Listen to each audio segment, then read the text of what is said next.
کیا آپ جانتے ہیں کہ جب آدم کے جسم میں روح پھونکی گئی تو انہوں نے سب سے پہلے کیا کہا؟ جب جناب آدم کا بے روح جسم زمین پر پڑا ہوا تھا تو خدا نے اس میں روح پھونکنے کا ارادہ کیا تھا کہ اسے زندہ کرے، لہذا حکم دیا کہ ملائکہ ایک دوسرے کے پیچھے صف بنا کر کھڑے ہو جائیں، اور جب ان میں روح پھونکی جائے تو انہیں سجدہ کرے، جس کا ذکر سورہ ص میں ہوا ہے۔ جب روح نے جناب آدم کے جسم میں داخل ہونا چاہا تو اسے کراہت محسوس ہوئی، کیونکہ اس کا تعلق مجردات کی دنیا سے تھا اور وہ خود کو اسیر نہیں بنانا چاہتی تھی، لہٰذا اسے کہا گیا کہ کراہت کے ساتھ انسانی جسم میں داخل ہو جاتا کہ تیرا جسم سے نکلنا بھی کراہت کے ساتھ ہو۔ روح آدم کی ناک کے سوراخ کے ذریعہ بدن میں داخل ہوئی اور اس وقت جناب آدم کو چھینک آئی تو انہوں نے کہا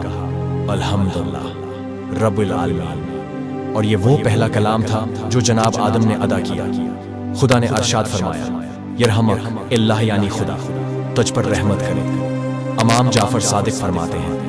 جناب آدم کی زبان پر پہلی مرتبہ چونکا حمد ہی جاری ہوئی، اسی بنا پر آدم اور ان کی اولاد کے بارے میں خدا کی رحمت اس کے غضب پر سبقت لے گئی۔